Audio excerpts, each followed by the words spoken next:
Hello everyone, कैसे हो आप सब।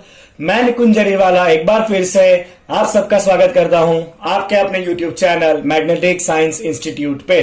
चलिए बच्चों, लक्ष्य फिजिक्स सीरीज में आगे बढ़ेंगे। हम इलेक्ट्रोस्टैटिक्स के ऑल इन वन थियरी को 2 पार्ट में सीख चुके हैं एंड आई होप कि आपने बहुत अच्छे से वो सारे फॉर्मूलाज है वो लर्न कर लिए हैं। आज बच्चों हम इलेक्ट्रोस्टैटिक्स से जुड़े हुए कुछ बहुत इंपॉर्टेंट एमसीक्यूज करेंगे और ये देखेंगे कि हमने जो फॉर्मूला सीखे हैं उसको किस तरह से अप्लाई करना है। ओके, चलिए बच्चों, तो स्टार्ट करेंगे from the very first MCQ and that is 3 charges q plus q plus q are placed at the vertices of the right angle isosceles triangle. You can see the right angle isosceles triangle where the 2 charges are plus q and the third charge is capital Q और उसका side दिया है बच्चों a जितना. Okay, the net electrostatic energy of the configuration is 0. Then what is the capital Q? अगर ये पूरे system का इलेक्ट्रोस्टैटिक एनर्जी 0 है तो ये कैपिटल Q कितना होना चाहिए. तो सबसे पहली बात बच्चों, हाईलाइट आपका क्या रहेगा, यहां पे हाईलाइट रहेगा electrostatic energy is 0. Okay, now what is the formula of electrostatic energy. तो 2 चार्ज के पेयर का इलेक्ट्रोस्टैटिक एनर्जी होता है बच्चों kq1 q2/r. और जब हमें सिस्टम ऑफ चार्जेस दिया है तब हमें सारे पेयर कंसीडर करने होते हैं, राइट. चलिए पहले तो बच्चों इस पेयर का इलेक्ट्रोस्टैटिक एनर्जी क्या होगा, u is equal to k q, that is q only. दूसरा कौन सा है बच्चों आपका, capital Q divide by distance r. पहले पेयर का एनर्जी हो गया आपका. ओके, हम डिस्टेंस r की जगह हम क्या लिखेंगे बच्चों, a लिखेंगे. That is given distance k q q/a plus. चलिए now about this pair k small q divide by distance a plus. तीसरा ये पेयर बाकी बचा है बच्चों. चलिए इस पेयर का कितना होगा आपका, इस पेयर का हो जाना है आपका k q/√2a. ओके, और हमें क्या कहा है बच्चों, electrostatic energy of the configuration is 0. मतलब जो टोटल एनर्जी है ना वो कितना होना चाहिए बच्चों मेरे, 0 होना चाहिए. तो इन सबको मिला के आपका टोटल कितना हो जाना है, 0 हो जाना है. तो आपको क्या करना है बच्चों, इसको सिंप्लीफाई करना पड़ेगा. ओके, दिख रहा है आपको तीनों टर्म क्लियरली. चलिए सिंप्लीफाई करेंगे तो k सब में से कॉमन एंड कैंसिल हो जाएगा, एक स्मॉल q सब में से कॉमन एंड कैंसिल हो जाएगा और नीचे से a सबका कॉमन एंड कैंसिल हो जाएगा. चलिए यहां पे बचता है बच्चों कैपिटल Q, यहां पे बचेगा स्मॉल q और यहां पे बचना है आपका q/√2 and that is equal to 0. अब आपको बाकी काम खाली क्या करना है बच्चों, सिंप्लीफिकेशन करना रहेगा. चलिए पहले और तीसरे टर्म में से q कॉमन निकाल दें. इधर बचेगा 1, इधर बचना है 1/√2. ये स्मॉल q सामने ले लो बच्चों, माइनस q हो जाएगा, राइट. चलिए यहां पर सिंप्लीफाई करेंगे, क्या हो रहा है बच्चों, √2 plus 1/√2 is equal to minus q. ठीक है, चलिए सिंप्लीफाई करेंगे बच्चों तो ये q कितना हो जाना है आपका, ये q हो जाएगा -√2/√2 प्लस 1 इंटू q. बट ऐसा कोई ऑप्शन दिख नहीं रहा है तो हम क्या करेंगे बच्चों, ऊपर नीचे √2 से मल्टीप्लाई कर देते हैं तो आपको आंसर आ जाएगा q इज इक्वल टू, चलिए माइनस एज इट इज, ऊपर नीचे √2 मल्टीप्लाई करें, √2 इंटू √2 कितना हो जाएगा 2. चलिए ये हो जाएगा √2 इंटू √2 दैट इज 2. 1 इंटू √2 कितना होगा बच्चों, √2 इंटू q. क्या धार मारा बच्चों, हमने ऊपर √2 मल्टीप्लाई किया और नीचे भी क्या किया, √2 को मल्टीप्लाई किया. तो फिर ये फॉर्म में आंसर आ जाएगा. तो आपका राइट आंसर कौन सा है बच्चों, बी है. तो अगर ये जो चार्ज रखा है ना आपने, अगर ये चार्ज का वैल्यू इतना होगा ना -2q डिवाइड बाई 2 प्लस √2, तो ओवरऑल सिस्टम का एनर्जी कितना हो जाएगा बच्चों, 0 हो जाएगा. क्लियर. चलिए बच्चों सेकंड एमसीक्यू पे चलते हैं. Your question is 3 positive charges of equal value q. Charge कैसे बच्चों, पॉजिटिव है, वैल्यूज का सेम है and they are placed at the vertices of an equilateral triangle. Equilateral triangle के वर्टाइसेस पे ऐसे रखा हुआ है चार्ज को q. The resulting line of force should sketch like what. तो रिजल्टिंग फील्ड ऑफ लाइन पूछा गया है. चलिए बच्चों, इलेक्ट्रिक लाइन ऑफ फोर्सेस मतलब इलेक्ट्रिक फील्ड के लाइन. एक बात आपको दिमाग में पता होना चाहिए, इलेक्ट्रिक फील्ड लाइन जो है ना वो कभी क्लोज लूप नहीं बनाता. Electric field lines never form close loop.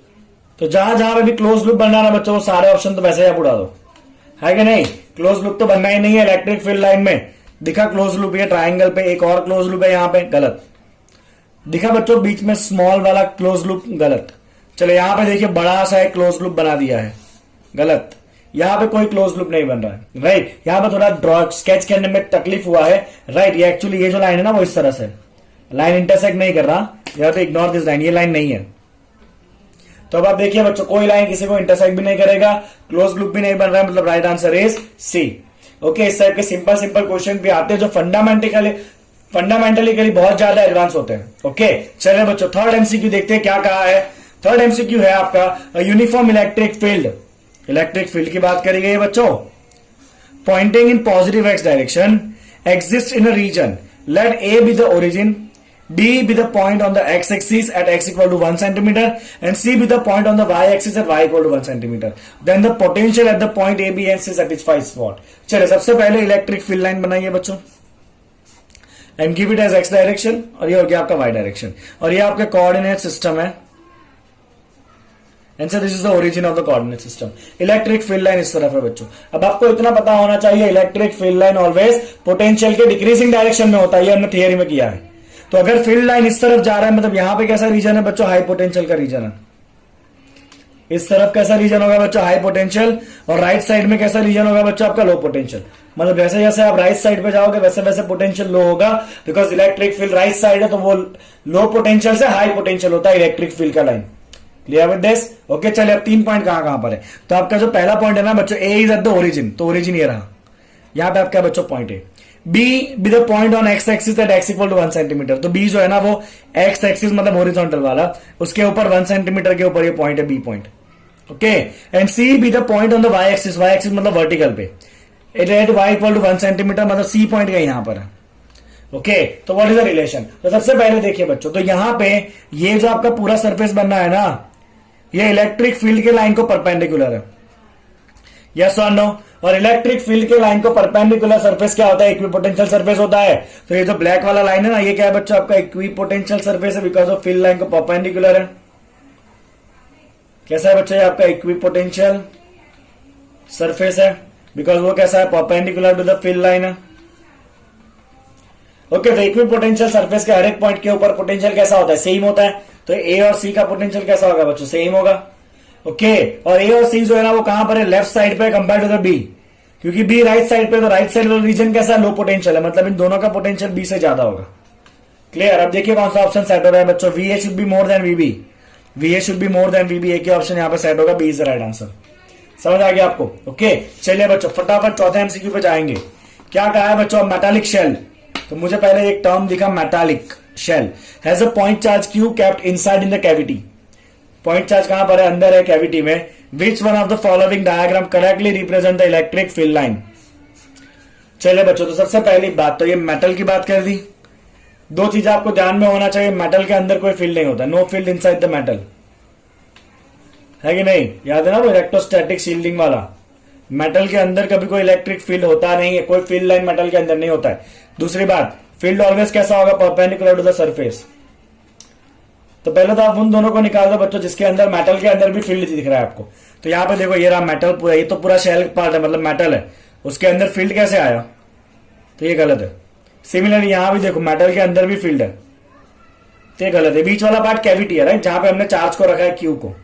Okay अब यहां पे देखो बच्चों चलिए मेटल के अंदर कोई फील्ड नहीं मतलब एक पॉइंट तो फुलफिल हुआ. दूसरा point field should be perpendicular to surface. तो यहां पे देखो बच्चों ये चार्ज जो है ना वो सेंटर में नहीं है. अगर ये चार्ज मानो बच्चों सेंटर में होता ना अगर ये सेंटर में होता ना तो फिर रेडियल डायरेक्शन उसका परपेंडिकुलर हो जाता. रेडियल डायरेक्शन अगर सेंटर में होता तो. बट क्योंकि अपना चार्ज जो है ना बच्चों वो सेंटर में नहीं है वो थोड़ा सा साइड पे रखा गया इस तरह. मतलब यहां पे जो फील्ड के लाइन है ना आपको परपेंडिकुलर अगर ड्रॉ करना है तो वो इस तरह जाएंगे. Then only it will be perpendicular to the surface. यहां पे देखो बच्चों ये लाइन दिख रहा है परपेंडिकुलर नहीं दिख रहा है. कोई एंगल के ऊपर है राइट. तो क्योंकि चार्ज आपका थोड़ा साइड के ऊपर है तो फील्ड लाइन जो है वो स्ट्रेट नहीं रहेगा. फील्ड लाइन इस तरह हो जाएगा. यहां पे हर एक पॉइंट के ऊपर देखिए बच्चों फील्ड जो है ना वो सरफेस को परपेंडिकुलर है. तो राइट आंसर इज सी. समझ आया आपको किस तरह किया मैंने? ओके चलो बच्चों चौथा नेक्स्ट क्वेश्चन पे जाता है. Question number 5. क्वेश्चन है कि 3 इनफाइनाइटली लॉन्ग चार्ज शीट्स. तो मुझे पहले तो एक टर्म दिखा infinite long charge sheet are placed as shown in the figure. The electric field at point is what? तो आपको सीधा याद आना चाहिए बच्चों गॉस लॉ का एप्लीकेशन में था ये. इनफाइनाइट लॉन्ग चार्ज शीट का इलेक्ट्रिक फील्ड होता है बच्चों सिग्मा बाई 2 एप्सिलॉन 0. चलिए अभी यहां पे हर एक का इंडिविजुअली देखना पड़ेगा. तो ये यहां पे जो आपका चार्ज डेंसिटी है वो पॉजिटिव है बच्चों प्लस सिग्मा. यहां पे चार्ज डेंसिटी नेगेटिव है बच्चों -2 सिग्मा. यहां पे चार्ज डेंसिटी नेगेटिव है माइनस सिग्मा जितना है. ओके चलिए बच्चों इलेक्ट्रिक फील्ड का डायरेक्शन क्या होता है? Plus two minus. तो पहले इसकी बात करते हैं. प्लस है बच्चों पूरा सरफेस क्योंकि पॉजिटिव में है ना सिग्मा. तो इसके ऊपर पॉजिटिव चार्ज डिस्ट्रीब्यूट है. इसके ऊपर नेगेटिव चार्ज डिस्ट्रीब्यूट है. इसके ऊपर भी नेगेटिव चार्ज डिस्ट्रीब्यूट है बिकॉज इन दोनों का चार्ज डेंसिटी नेगेटिव है. इसका पॉजिटिव है. पॉजिटिव का फील्ड हमें पी पॉइंट पे फील्ड निकालना है. तो ये पॉजिटिव वाले का फील्ड कैसा होता है बच्चों? अवे होता है कि नहीं? इस तरह यस और नो? ओके चलिए, ये पूरा नेगेटिव है। नेगेटिव का फील्ड कैसा होता है? इस तरह होता है, टूवर्ड्स। यस और नो? ओके, और ये वाला भी नेगेटिव है, तो अगेन नेगेटिव का फील्ड कैसा होगा बच्चों? टूवर्ड्स, इस तरह होगा। समझे बच्चों? मैंने तीनों अलग अलग कलर के मार्कर से किया ताकि आपको ख्याल आए। तो आप ध्यान से देखिए बच्चों, जहां पे आपका पी पॉइंट है ना, वहां पे तीनों के तीनों एक ही डायरेक्शन में। इसका भी नीचे की तरफ फील्ड है, इसका भी फील्ड नीचे की तरफ है पी पॉइंट पे, और इसका भी फील्ड पी पॉइंट पे कहां पर है बच्चों? नीचे की तरफ है। तो क्योंकि पी पॉइंट पे तीनों के तीनों फील्ड नीचे की तरफ है, मतलब तीनों एक दूसरे को ऐड करेंगे। तो मैं लिखूंगा यहां पे बच्चों E net, let me give it name as E1 plus E2 plus E3, क्योंकि तीनों एक ही डायरेक्शन में, राइट। चले बच्चों, पहला surface, let's give it name as E1, let's call it as E2 and this is E3। चलिए, पहला surface का चार्ज डेंसिटी है सिग्मा, तो इलेक्ट्रिक फील्ड कितना होगा बच्चों? Sigma by 2 epsilon 0। दूसरे का इलेक्ट्रिक फील्ड का डेंसिटी है बच्चों -2 सिग्मा, माइनस साइन लेना नहीं है, क्योंकि माइनस लेके ही, माइनस साइन जब हमने देखा तभी तो फील्ड का एरो मारा ना, तो वापस आपको माइनस साइन लेना नहीं है। माइनस साइन देख के हमने एरो मार दिया, तब खाली वैल्यू की बात करेंगे। ओके, डायरेक्शन हमने देख लिया ऑलरेडी। तो यहां पे इसका कितना होगा? 2 सिग्मा बाई 2 एप्सिलॉन 0। फॉर्मूला है बच्चों सिग्मा बाई एप्सिलॉन 0। सिग्मा की जगह चार्ज डेंसिटी 2 सिग्मा है, तो हम 2 सिग्मा लिखेंगे। प्लस E3 कितना होगा बच्चों? वापस सिग्मा बाई 2 एप्सिलॉन 0। चलिए, सबको प्लस करें, कितना होगा बच्चों? बताइए, 4 बार हुआ, 4 बाई सिग्मा अपन 2 एप्सिलॉन 0। तो ये हो जा रहा है बच्चों आपका 2 सिग्मा बाई एप्सिलॉन 0। बट यहां पे देखो बच्चों ध्यान से, 2 सिग्मा बाई एप्सिलॉन 0, तो 2 ऑप्शन है। अब डायरेक्शन भी देखना पड़ेगा, तो क्योंकि यहां पे मैंने जो तीनों के तीनों एरो मारे ना पी पॉइंट पे, वो तीनों के तीनों एरो कहां पर है बच्चों? नीचे की तरफ है। और ये नीचे वाला डायरेक्शन मतलब कौन सा डायरेक्शन हो जाएगा? जेड एक्सिस है, देखिए पूरा ये जेड एक्सिस है, जेड इक्वल टू माइनस है, z equal to a, z equal to 3 है। मतलब ये जो एक्सिस है ना बच्चों आपका, ये आपका जेड एक्सिस है, राइट। और इलेक्ट्रिक फील्ड नीचे की तरफ जा रहा है, मतलब माइनस जेड की तरफ जा रहा है। माइनस जेड मतलब यहां पे क्या आ जाएगा? डायरेक्शन में माइनस के कैरेट। ओके, छोटी छोटी बातों पे ध्यान रखना है आपको। तो आपका आंसर आ जाएगा -2 सिग्मा बाय एप्सिलॉन 0 इंटू के कैरेट। क्लियर? समझ आया किस तरह किया वो? ओके, तो अगर यहाँ पे इनमें से किसी एक का साइन अगर चेंज भी कर दे, तो आपको क्या करना है? पॉजिटिव का जो फील्ड है वो दूर की तरफ रखना है, नेगेटिव का फील्ड जो है वो पास की तरफ रखना है। और फिर देखो कि एरो एक की तरफ है कि एक दूसरे को अपोज कर रहे हैं। ओके, चलिए बच्चों आगे बढ़ेंगे। नेक्स्ट क्या है देखते हैं क्वेश्चन। तो अगला सवाल आपके स्क्रीन के ऊपर आ गया और क्वेश्चन है बच्चों आपका, positive and negative point charges of equal magnitude. Equal magnitude के चार्ज है, they are kept at 0 0 a/2 0 0 minus a/2 z axis के ऊपर ये पॉइंट है। चलिए बच्चों क्या करते हैं, पहले जेड एक्सिस ड्रॉ कर लेते हैं, right. So let's say these are the 3 coordinate axis. Okay, और ये अपने जेड लेते हैं, ये एक्स लेते हैं, ये वाई लेते हैं। अपने 2 चार्ज कहां पर है बच्चों? जेड एक्सिस के ऊपर, एक पीछे और एक आगे। तो दोनों चार्ज सेम है बच्चों, +q एंड -q, मतलब ये डाइपोल है। एक चार्ज पॉजिटिव, एक चार्ज नेगेटिव, ये डाइपोल है। ओके, चलिए बच्चों बहुत ध्यान से देखिएगा।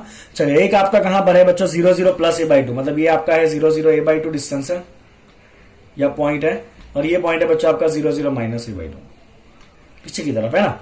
चलिए, the work done by the electric field. Work done पूछा गया है बच्चों इलेक्ट्रिक फील्ड का। तो वर्क डन का फॉर्मूला क्या होता है? जैसे मुझे ये दिखा ना, मुझे सीधा फॉर्मूला स्ट्राइक होगा, work done is equal to charge into change of potential, है कि नहीं? ये formula W equal to q delta V obviously है। ओके, चलिए बच्चों, तो क्यू डेल्टा वी हमें यूज करना है। By the electric field when the another positive point charge, another positive point charge is moved from -a00 to 0a0। -a00 मतलब ये x axis का पॉइंट है, 0a0 मतलब y एक्सिस का point है। तो एक पॉइंट आपका यहां पर है बच्चों -a00 मतलब इस तरफ है एक पॉइंट आपका, और दूसरा पॉइंट जो है वो y एक्सिस के ऊपर है बच्चों यहां पे। ओके, तो बच्चों एक सिंपल सा लॉजिक देखिए, अगर आपको चार्ज को यहां से यहां लाना है तो कितना वर्क करना पड़ेगा? तो वर्क डन मैंने ऑलरेडी लिख दिया था, q into delta we. Okay, चलिए बच्चों मैं यहाँ पे ए नाम दे रहा हूँ, यहाँ पे बी नाम दे रहा हूँ। तो let me write this as q into final is VB, initial is V A. It's right like this, VB minus V A. अब बच्चों ध्यान से देखो, आपका डाइपोल का अलाइनमेंट कहां पर है? तो ये आपका डाइपोल इस तरफ है, जेड एक्सिस के ऊपर। क्लियर हो रहा है बच्चों? ओके, और ये एक्स एक्सिस कैसा होता है बच्चों? जेड को परपेंडिकुलर होगा, मतलब ये तो आपका कौन सा लाइन हो जाएगा? इक्वेटोरियल लाइन हो जाएगा डाइपोल के लिए, क्योंकि सेंटर में से पास हो रहा है और एक्सिस को परपेंडिकुलर है ना।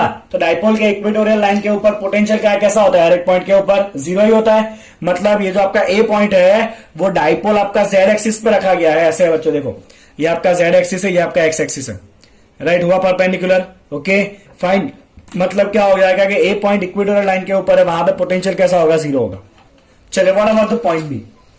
तो आपका पॉइंट बी कहां पर है? वाई एक्सिस के ऊपर है। डाइपोल का एक्सिस कौन सा है बच्चों? जेड है। यस और नो? वाई एक्सिस भी जेड को तो कैसा होगा, परपेंडिकुलर ही होगा ना, मतलब ये भी आपका कैसा एक्सिस है बच्चों, इक्वेटोरियल लाइन है, राइट। ये आपका 3 परपेंडिकुलर डायरेक्शन हुआ बच्चों, देखो दिखा, ओके। आपने डाइपोल जेड पे रखा हुआ है, इसके ऊपर डाइपोल रखा है जेड के ऊपर, तो ये एक्स भी उसको परपेंडिकुलर होगा और वाई भी उसको परपेंडिकुलर होगा, मतलब दोनों इक्वेटोरियल लाइन होने वाला है। तो इसके ऊपर भी पोटेंशियल कैसा होगा, जीरो ही होगा, तो बी का पोटेंशियल भी कैसा है, जीरो ही है। तो वर्क डन कोई करने का काम नहीं है, work done to move the charges zero, कोई वर्क करने का काम नहीं है फॉर दिस पर्टिकुलर क्वेश्चन, क्योंकि दोनों पॉइंट जो है वो डाइपोल के इक्वेटोरियल लाइन के ऊपर है। दिमाग में जा रहा है बात, ओके। चलो बच्चों आगे बढ़ते हैं। नेक्स्ट क्वेश्चन आ गया आपके स्क्रीन के ऊपर, क्वेश्चन है a uniformly charge thin spherical shell of radius r carries a uniform surface charge density of sigma per unit area। कितना चार्ज है बच्चों, सिग्मा चार्ज है per unit area. It is made of the 2 hemispherical shell held together by pressing them with the force F and this F is proportional to what? Okay चलो बच्चों ध्यान से देखना, हमने क्या करना है यहाँ पे, वेरी इंटरेस्टिंग क्वेश्चन।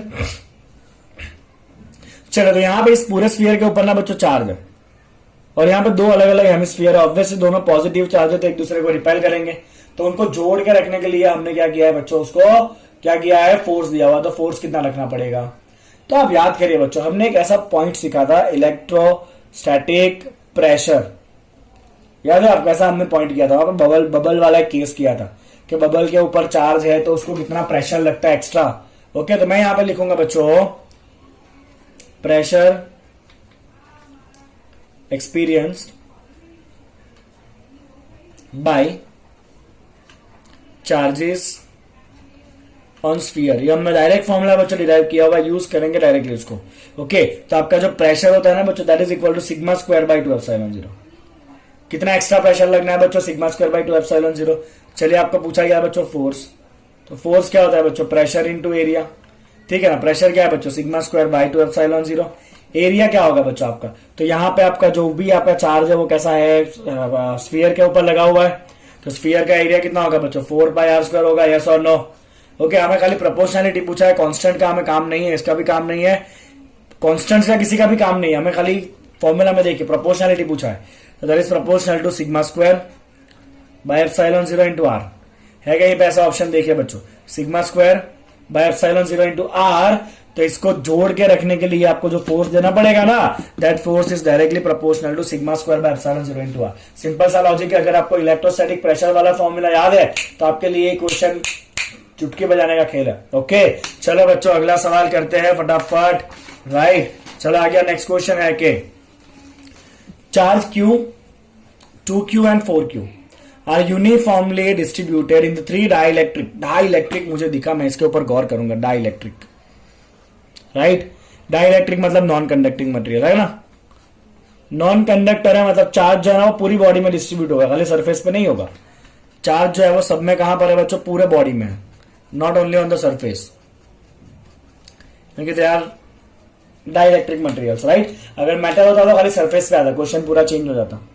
डाइलेक्ट्रिक है, मटेरियल में पूरे एक बॉडी के अंदर ये चार्ज जो है ना वो डिस्ट्रीब्यूट होने वाला है। ओके चलो, sphere 1, 2 and 3 of radius r/2 दिख रहा है, इसका रेडियस r/2, इसका रेडियस है r, ओके, और इसका रेडियस है बच्चों 2r। As shown in the figure, if magnitude of the electric field at point P at a distance r from the center of the sphere 1, 2 and 3 are E1, E2 and E3 respectively, then चले बच्चों तो तीनों के अंदर आपको एक एक point दिया है, देखो यहाँ भी P पॉइंट दिया है सेंटर से r डिस्टेंस के ऊपर, यहाँ भी P पॉइंट दिया है सेंटर से r डिस्टेंस के ऊपर, यहाँ भी P पॉइंट दिया है सेंटर से r डिस्टेंस के ऊपर। चले बच्चों यहाँ पे देखिए आपका पॉइंट कहां पर है, आउटसाइड है, तो आउटसाइड का तो इलेक्ट्रिक फील्ड आपको पता ही होगा बच्चों, क्या होता है K, Q बाई डिस्टेंस का स्क्वायर। चले चार्ज कितना है इसके ऊपर, Q जितना है, और सेंटर से पॉइंट का डिस्टेंस भी कितना है बच्चों, r ही है, दैट इज r²।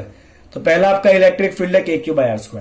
अब इसकी बात करते हैं बच्चों, यहाँ पे इलेक्ट्रिक फील्ड कहां पर है आपका, सरफेस के ऊपर है, तो यहाँ पे इलेक्ट्रिक फील्ड कहां है बच्चों आपका, सरफेस के ऊपर है।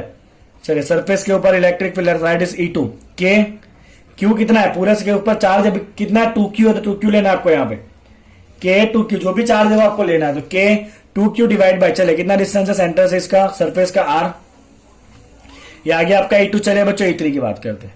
अब यहाँ पे ये पॉइंट कहां पर है आपका, P पॉइंट जो है ना बॉडी के अंदर चला गया, तो यहाँ पे आपका इलेक्ट्रिक फील्ड इनसाइड का फॉर्मूला आपको याद होना चाहिए, ये हमने ऑलरेडी डिराइव किया हुआ है और हमने इसका फॉर्मूला लिखा हुआ है। तो बॉडी के अंदर इलेक्ट्रिक फील्ड हो जाएगा बच्चों आपका that is equal to k q by r cube into r square. कितना हो जाएगा बच्चों ये k q by r cube into r square. एक बात यहां पर बच्चों आपका रेडियस कितना है, आर नहीं है, पूरे बॉडी का रेडियस कितना है बच्चों, आर की जगह पे 2 आर है, तो यहां पे क्या करेंगे हम 2 आर लिखेंगे, है ना। पूरे बॉडी का रेडियस आर नहीं है, कितना है बच्चों 2 आर है, तो हम 2 आर लिखेंगे। और पूरे बॉडी के ऊपर चार्ज कितना है 4 क्यू है, कितना है पूरे बॉडी के ऊपर चार्ज आपका 4 क्यू है। तो यहां पे हम क्या करेंगे बच्चों, क्यू नहीं लिखने वाले, यहां पे हम लिखेंगे 4 क्यू।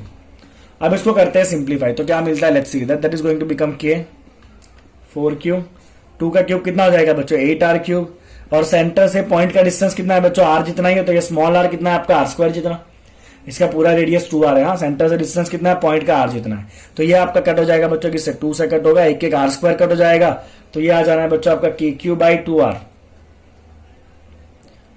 ओके, आई थिंक यहाँ पे आर स्क्वायर नहीं आता फॉर्मूला में, यहाँ पे एक ही बार आ रहेगा, राइट। तो एक बार आर आपका कट हो जाएगा, तो ये क्या हो जाएगा बच्चों आपका k Q by R square हो जाएगा। चलो कंपेयर करो तीनों में से कौन सबसे ज्यादा है, तो सबके अंदर क्या क्या कॉमन है वो देखो, K Q by R square common, K Q by R square common, K Q by R square common. इसके मल्टीपल में आगे 2 है, मतलब ये सबसे ज्यादा होगा। इसके मल्टीपल में आगे 1 है, इसके मल्टीपल में आगे हाफ है, तो E3 सबसे कम होगा, E2 सबसे ज्यादा होगा बिकॉज आगे 2 है, और E1 सबसे कम होगा। तो आंसर होगा बच्चों आपका 213। Find the answer 213, C is the right answer. समझो, तो ऐसा नहीं है कि जो बड़ा दिख रहा है उसका फील्ड ही बड़ा होता है। ओके, आपको बेसिक फॉर्मूला जो है वो थोड़े से ख्याल होने चाहिए। ओके, सिंपल से फॉर्मूला से आप न्यूमेरिकल्स को आंसर ला सकते हो। चलिए बच्चों, नंबर 9 है कि a charge particle small Q is placed at the centre O of a cube of length L. तो पहले ना एक क्यूब बना लेते हैं बच्चों। चलिए, आ गया आपका क्यूब। ओके, और इसके सेंटर के ऊपर एक चार्ज है बच्चों, राइट। क्यूब का लेंथ कितना दिया है आपको, एल दिया हुआ है, सेंटर के ऊपर आपको एक चार्ज दिया है क्यू। अब क्या कहा है, another same charge small Q is place at the distance L from the O, मतलब ये सेंटर जो है ना वहां से एल डिस्टेंस के ऊपर एक और चार्ज लग दिया बच्चों, क्यों। अब क्या कहा, then the electric flux to the ABCD, ABCD मतलब ये वाला जो सरफेस है ना, यहां से कितना फ्लक्स पास होगा। तो बहुत सिंपल सा लॉजिक है बच्चों, आप खाली एबीसीडी सरफेस को बाहर लो, ठीक है ना। चले, इसके सेंटर के दोनों तरफ, ओके, यहां से डिस्टेंस कितना है बच्चों एल है, तो ऑब्वियसली सेंटर से डिस्टेंस कितना होगा L/2 होगा। इधर भी सेंटर से डिस्टेंस कितना होना है बच्चों आपका L/2 होने वाला है, यस और नो। तो यहां भी L/2 डिस्टेंस के ऊपर एक चार्ज है, यहां L/2 डिस्टेंस के ऊपर एक चार्ज है। इसका फ्लक्स जो है वो इस तरफ जाएगा, इसका जो फ्लक्स है वो इस तरफ जाएगा। ऑब्वियसली दोनों सेम डिस्टेंस के ऊपर है, तो दोनों क्या करेंगे, एक दूसरे के फ्लक्स को कैंसिल कर देंगे। तो यहां पे बच्चों आपका नेट फ्लक्स कितना हो जाने वाला है, 0 हो जाने वाला है, बिकॉज दोनों फ्लक्स एक दूसरे को अपोज कर रहे हैं। तो नेट फ्लक्स कितना होना है बच्चों, यहां पे 0 हो जाएगा। ओके, चलो बच्चों नंबर 10 लिखते हैं। क्वेश्चन क्या है वो, if a charge small Q is placed at the line joining two equal charges small q such that the system is in equilibrium, then the value of small q is what, पूरा system जो है ना वो equilibrium है। तो फिर क्या पूछा गया, value of the small q कितना है, that is your question. Okay, चलिए बच्चों किस तरह इसको करना है देखो, a small q is placed at the centre of the line joining two equal charges q। एक चार्ज यहां पे ले लो, एक चार्ज यहां पे ले लो, दोनों के बीच का डिस्टेंस बच्चों आप ले लो r। और हमने क्या करा, दोनों को जोड़ते हुए लाइन के सेंटर के ऊपर एक स्मॉल चार्ज रखा क्यू, एग्जैक्ट सेंटर के ऊपर, मतलब ये डिस्टेंस कितना होना है बच्चों आपका R/2 होना है। क्या कहा है, entire system is in equilibrium.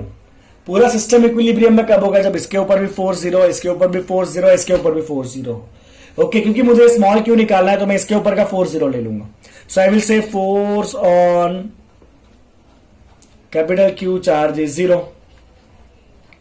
Okay, चलिए इसके ऊपर कौन फोर्स लगाएगा, तो एक तो इन दोनों के बीच का फोर्स होगा के क्यू बाई डिस्टेंस कितना है R/2 का स्क्वायर, प्लस इन दोनों के बीच का फोर्स के क्यू डिस्टेंस कितना है बच्चा आपका R², एंड टोटल फोर्स कितना हो जाएगा, 0 हो जाएगा। इन दोनों के बीच का फोर्स प्लस इन दोनों के बीच का फोर्स, दोनों को मिला के 0 कर दो, के क्यू कॉमन निकाल लो, R भी निकल जाएगा यहां से। इधर बचना है Q डिवाइड बाई 2 स्क्वायर कितना होगा 1/4, यहां बचेगा Q इक्वल टू 0। चलिए बच्चों, तो ये Q कितना आ जाएगा आपका, ये Q आपका आ जाने वाला है -Q/4। कितना हो गया, थर्ड चार्ज आपको रखना पड़ेगा बच्चों Q/4 रख दो तो पूरा सिस्टम जो है वो इक्विलिब्रियम में आ जाएगा। ओके, चलिए question number 11, a thin spherical conducting shell. तो मैंने ले लिया बच्चों conducting shell of a radius r has a charge q on it। चलिए इसके ऊपर q चार्ज है। Another charge capital Q is placed at the center of the shell। Okay, then what is the electrostatic potential? What do you want to find? You want to find the electrostatic potential V at a point P at a distance r/2 from the center। तो पूरा radius r है तो बीच में होगा ये point कहीं पे, तो इधर आपका पोटेंशियल कितना होगा, राइट? P पॉइंट के ऊपर पोटेंशियल निकालना है। वेरी ऑब्वियस बच्चों, एट पॉइंट P शेल का भी पोटेंशियल लगना है अंदर और चार्ज का भी पोटेंशियल लगना है अंदर। अंदर फील्ड जीरो होता है, पोटेंशियल कैसा होता है? कांस्टेंट होता है। आपको दिमाग में ध्यान होना चाहिए, राइट? चलिए बच्चों, एट पॉइंट P हम लिखेंगे बच्चों total potential is potential due to the shell plus potential due to the point charge. चलिए बच्चों, पॉइंट कहां पर है आपका? पॉइंट है आपका शेल के अंदर। तो शेल के अंदर के पार्ट के ऊपर ये शेल की वजह से कितना पोटेंशियल होता है बच्चों? That is K Q by shell का खुद का रेडियस R।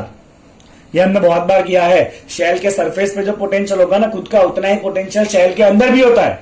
चलिए इस पॉइंट चार्ज का ये डिस्टेंस कितना है बच्चों? r/2 दिया है ना, तो इस पॉइंट चार्ज का r/2 डिस्टेंस पे पोटेंशियल कितना होगा? That is equal to K, charge कितना है Q, और डिस्टेंस कितना है बच्चों? r/2 पॉइंट चार्ज का। Okay, clear? चलो बच्चों अब क्या करेंगे? K कॉमन निकाल लेंगे, R कॉमन निकाल लो, यहां पे बचेगा आपका Q और यहां पे 2 ऊपर आ जाएगा। ये कितना हो जाना है बच्चों? आपका 2Q हो जाना है। ओके, चलो K की जगह हमें 4πε0 में दिख रहा है सब कुछ, तो लेट्स मेक इट 1/4πε0। ओके, और एक काम करते हैं, ब्रैकेट को ओपन ही करते, बिकॉज यहाँ पे सब कुछ ब्रैकेट ओपन करके लिखा हुआ है। Okay, and one thing is very clear, ये ऑप्शन रॉन्ग है। यहाँ पे माइनस आ रहा है, ये भी रॉन्ग है। और मुझे ये भी दिख रहा है यहाँ पे Q प्लस Q का स्क्वायर हो रहा है, वो भी नहीं आने वाला है। राइट आंसर बच जाएगा आपका C is the right answer, that is 1/4πε0। Okay, इसको अंदर आप डालिए तो 2Q divide by R plus 1/4πε0। Okay, this K is equal to 1/4πε0 और ये Q और ये R अंदर मल्टीप्लाई हो गया। तो आपका राइट आंसर कौन सा हो जाएगा बच्चों? C is your right answer. Okay, तो इस तरह के सिंपल क्वेश्चन है जो थोड़े से ट्रिकी भी कह सकते हैं, बेसिक याद होना चाहिए। चलो बच्चों, क्वेश्चन नंबर 12 आ गया। क्या कहता है बच्चों? क्वेश्चन नंबर 12 कहता है कि two thin wire rings each having a radius r are placed at a distance d apart with their axis coinciding. The charge on the two rings are plus Q and minus Q. The potential difference between the center of the two ring is what? तो हम क्या करेंगे? पहले दो ring बनाएंगे। Ring का radius कितना है बच्चे? R जितना है। They are placed at distance d apart. Okay. With their axis coinciding, the charge on two rings are plus Q and minus Q.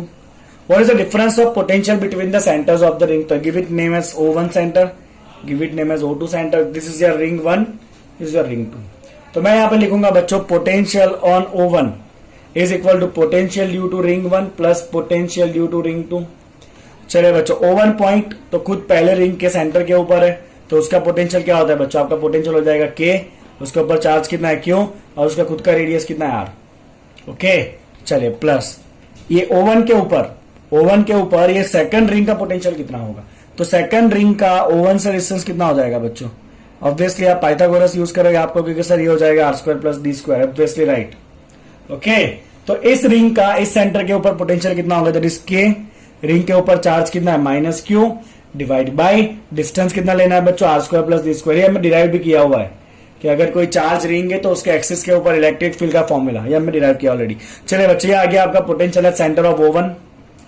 उसी तरह से पोटेंशियल एट सेंटर O2, तो ये O2 के ऊपर, तो O2 के ऊपर रिंग 1 का भी पोटेंशियल लगना है और रिंग 2 का भी पोटेंशियल लगना है। चलिए, O2 के ऊपर रिंग 1 का पोटेंशियल, तो ऑब्वियसली ये डिस्टेंस लेना पड़ेगा। पाइथागोरस से ये भी यही होने वाला है, √r² प्लस d²। तो इस रिंग का यहां पे पोटेंशियल कितना होगा? K, चार्ज कितना है बच्चों? Q डिवाइड बाय डिस्टेंस कितना है? √r² plus d²। प्लस चलिए, सेकंड रिंग का O2 के ऊपर खुद का पोटेंशियल कितना होगा? दैट इज K, उसके ऊपर चार्ज कितना है? माइनस Q और खुद का रेडियस कितना है? R जितना है। हमें फाइंड करना है दोनों के बीच का डिफरेंस कितना है। तो डिफरेंस मतलब VO1 माइनस VO2। चलो बच्चों, आप खुद ही डिफरेंस करो, आपको पता चल जाएगा। तो ये KQ/R वाला टर्म है ये minus k q by are वाला टर्म है, आप डिफरेंस करोगे ना, डिफरेंस करोगे तो क्या होगा, इसके आगे क्या साइन लगेगा, माइनस साइन लगेगा। ओके, मतलब डिफरेंस में ये टर्म कैसा हो जाएगा, प्लस। आपको सिंपल मैथ्स तो आता है ना, तो सिंपल अगर आप मैथ्स करोगे बच्चों, इन दोनों टर्म को सब्ट्रैक्ट करोगे तो ये के क्यू बाय आर और ये minus k q by are plus हो जाएगा, माइनस माइनस प्लस हो जाएगा ब्रैकेट खोलने पे, तो ये टर्म आ जाएगा बच्चों आपका 2 बार के क्यू बाय आर। ओके, उसी तरह से ये हो जाएगा आपका minus k q under root r square plus d square, subtract करोगे तो ये भी माइनस होगा, ये माइनस ये भी कितना हो जाएगा, -2 times k q under root of r square plus d square. Okay, चलो बच्चों अब यहां पर थोड़ा सा चेक करते हैं कि राइट आंसर कौन सा सेट हो रहा है। तो दोनों में से क्या करेंगे, 2 कॉमन निकाल लेते हैं और ऑप्शन में 1/4π0 दिख रहा है, तो ये जो के हम कॉमन निकालेंगे ना उसकी जगह लिख दिया हमने 1/4π0, 2 बाहर आ गया, के की जगह लिख दिया 1/4π0। ओके, चले बच्चों, और यहाँ पे क्यू भी कॉमन निकाल लेते हैं, तो इधर आपका बच जाएगा 1/r, इधर बच जाएगा 1/√r² plus d square. Okay ना, बाकी काम तो आप खाली सिंप्लीफिकेशन का, यहाँ पे 2 से कट करो, q/2π0 वाला आंसर ये रहा, A is the right answer. Clear? चले बच्चों क्वेश्चन नंबर 13 पे जाते हैं, हमें 20 क्वेश्चन करने हैं टोटल। ओके, चले बच्चों क्वेश्चन नंबर 13 पे जाते हैं। A charge ball B hangs from a silk thread S, which makes an angle theta with a large charge conducting sheet P as shown in the figure. The surface charge density sigma of the sheet is proportional to what? बहुत simple question है बच्चों। यहां पे आपको sheet दिया हुआ जो charge है, यहां पे एक बॉल दिया हुआ जिसके ऊपर चार्ज है क्यू जितना। ओके, ऑब्वियसली है कि इसके ऊपर फोर्स कौन सा लगना है, mg लगना है डाउनवर्ड। ये जो शीट है उसकी वजह से इलेक्ट्रिक फील्ड होगा। ओके, इलेक्ट्रिक फील्ड की वजह से इसको फोर्स लगेगा, फोर्स कितना लगता है बच्चों, Q इंटू ई जितना। आगे ना, आगे ना, ये चार्ज शीट का क्या होगा, दोनों तरफ इलेक्ट्रिक फील्ड होगा और उसकी वजह से इस चार्ज पार्टिकल को फोर्स लगना है Q इंटू ई जितना। शील्ड, इसके अंदर टेंशन होगा, टेंशन के 2 कंपोनेंट बच्चों, अगर ये एंगल थीटा है तो ये एंगल थीटा बनेगा, पहला कंपोनेंट होगा ये टी कॉस थीटा, ये होना है बच्चे आपका टी साइन थीटा। चलिए, जैसे आप सिंप्लीफाई करोगे आपको क्या मिलेगा बच्चों, टी साइन थीटा को बैलेंस करता है बच्चों q E, T cos theta को बैलेंस करता है बच्चों mg। Okay, T T cancel करेंगे, साइन बाय कॉस हो जाना है बच्चों आपका tan theta, q by mg। चलिए, ये शीट का इलेक्ट्रिक फील्ड, इलेक्ट्रिक फील्ड किसका है बच्चों, शीट का है ना। इनफाइनाइट शीट का इलेक्ट्रिक फील्ड कितना होता है बच्चों, σ/2 ε0, याद ही होगा आपको। ओके, तो मुझे यही पूछा है कि charge density of sheet is proportional to what, तो sigma is proportional to tan theta. लिखा बच्चों, sigma is proportional to tan theta, तो your right answer is C, sigma is proportional to tan theta. समझ आ रहा है बच्चों आपको इतना? क्लियर? चलो बच्चों नंबर 14 क्या कहता है क्वेश्चन, देखो ध्यान से। 2 insulating plates are both uniformly charged in such a way that the potential difference between them is 20 volt. चलिए, इन दोनों के बीच का पोटेंशियल का डिफरेंस है बच्चों delta V is 20 volt. Is that the plate 2 is at a higher potential? The plates are separated by 0.1 meter. दोनों के बीच का डिस्टेंस दिया हुआ है and can be treated as a infinitely large sheet है दोनों, जिसके बीच का डिस्टेंस है 0.1. An electron is released from the rest on the inner surface of the plate 1. What is the speed when it hits the plate 2? Okay, तो ये plate 1 के अंदर के सरफेस से एक इलेक्ट्रॉन को छोड़ा गया, वो इलेक्ट्रॉन जब प्लेट 2 पर टकराएगा तो उसका स्पीड कितना होगा। तो सिंपल से बात है बच्चों, इसको स्पीड क्यों मिलना है इलेक्ट्रॉन को, क्योंकि जब चार्ज पार्टिकल एक प्लेट से दूसरे प्लेट पे जाएगा तो कुछ ना कुछ वर्क होगा। वर्क क्यों होगा, बिकॉज दोनों के बीच में पोटेंशियल का डिफरेंस है। तो वर्क कितना होगा बच्चों, charge into difference of potential, Q into delta we. Yes और नो, यहाँ पे चार्ज कौन है, इलेक्ट्रॉन जा रहा है, इतना वर्क होना है और ये वर्क किसमें कन्वर्ट हो जाएगा, काइनेटिक एनर्जी में कन्वर्ट हो जाएगा, half into m into v square. आपको ये वी निकालना है, इलेक्ट्रॉन कितनी स्पीड से टकराएगा। समझ आया कुछ? क्लियर? चलो बच्चों, इलेक्ट्रिक ई का वैल्यू कितना होता है 1.6 इंटू 10⁻⁻19। पोटेंशियल का डिफरेंस कितना दिया था 20 वोल्ट था। हाफ इंटू इलेक्ट्रॉन का मास होता है बच्चों आपका 9.1 into 10⁻31 into v square. Okay, अब आपको इसको अप्रोक्सीमेट बच्चों सॉल्व करना है और इसको अप्रोक्सीमेट सॉल्व करने के ऊपर आपका आंसर आने वाला है बच्चों, the right answer is going to be A. This will be your right answer. Okay, तो आप इसको सिंप्लीफाई करेगा बच्चों, वी कितना आ रहा है तो आपका ए आंसर आ जाएगा। Okay, that is your 2.65 into 10⁻6। Solve करोगे तो आ जाएगा इसका आंसर। ठीक है, चलो बच्चों नेक्स्ट क्वेश्चन देखते हैं क्या है वो। तो आपका अगला एमसीक्यू आ रहा है बच्चों about the parallel plate capacitor. Actually ये पार्ट में कैपेसिटर के एमसीक्यूज नहीं करने हैं, बट बाय मिस्टेक एक एमसीक्यू इन्वॉल्व हो गया है। इसके बाद वाला पूरा लेक्चर में कैपेसिटर के फॉर्मूलाज और उसके एमसीक्यू के ऊपर लेने वाला हूं। तो यहाँ पे बच्चों खाली क्वेश्चन इन्वॉल्व हो गया तो कर लेते हैं। चलिए, a parallel plate capacitor with air between the plate as a capacitance of 9 picofarad है। चलिए, तो एक पैरेलल प्लेट कैपेसिटर है जिसके बीच का डिस्टेंस ले लेते हैं बच्चों डी, जितना प्लेट एरिया लेते हैं ए, बीच में है एयर, उसका कैपेसिटेंस दिया हुआ है बच्चों 9 पिकोफैराड है। पैरेलल प्लेट कैपेसिटर का कैपेसिटेंस होता है एप्सिलॉन 0 बाई डी, जो 9 पिकोफैराड है। अब क्या हुआ, now the separation between the plate is d and the space between the plate is now filled with the two dielectric. One of the dielectric has a dielectric constant k1 equal to 3 and thickness d by 3. तो अब क्या हुआ बच्चों, दोनों के बीच का जो area है ना प्लेट के बीच का, उसको दो पार्ट में डिवाइड कर दिया। पहला पार्ट बना आपका d by 3, उधर आपने बनाया बच्चों डाइलेक्ट्रिक जिसका डाइलेक्ट्रिक कांस्टेंट कितना है k1 है। ओके, और दूसरा जो बाकी बचा ये आपका कितना थिकनेस है बच्चों d by 3, तो बाकी कितना बाकी बचा होगा आपका 2d by 3 बाकी बचा होगा पूरे d में से। और इधर आपने बनाया बच्चों दूसरा डाइलेक्ट्रिक जिसका डाइलेक्ट्रिक कांस्टेंट कितना दिया है k2 दिया हुआ है, और उसका थिकनेस कितना है 2d by 3। तो अब इसका कैपेसिटेंस कितना होगा वो फाइंड करना है। चलिए बच्चों कोई बात नहीं, तो यहां पे आपके अल्टीमेटली दो कैपेसिटर बन जाएंगे इस तरह से, दोनों के दोनों सीरीज में है। सीरीज में है तो कैपेसिटेंस क्या होता है बच्चों 1/c equal to 1/c1 plus 1/c2। Let's चलिए c1 c2 कितना होगा देख लेते हैं बच्चों। तो C1 कितना होगा, तो पहले आप डाइलेक्ट्रिक कांस्टेंट जैसे ही रखोगे तो कैपेसिटेंस हो जाता है K टाइम, तो इसका कैपेसिटेंस होगा बच्चों आपका K1। K1 का वैल्यू कितना है देखिए, तो यहां है K1, ये रहा आपका K1 इज इक्वल टू 3 है, right, and your K2 equal to 6। Okay, तो इसका कैपेसिटेंस कितना होगा, नॉर्मल फॉर्मूला है बच्चों आपका A epsilon 0 by D, fine, but क्योंकि आगे डाइलेक्ट्रिक कांस्टेंट रखा है जिसका थिकनेस है K1, तो उसका कैपेसिटेंस हो जाएगा 3 टाइम्स A एप्सिलॉन 0, डिस्टेंस कितना लेना है बच्चों d by 3, तो ये ऊपर आएगा, ये हो जाना है आपका 9 A एप्सिलॉन 0 बाई डी, ये आपका C1 है।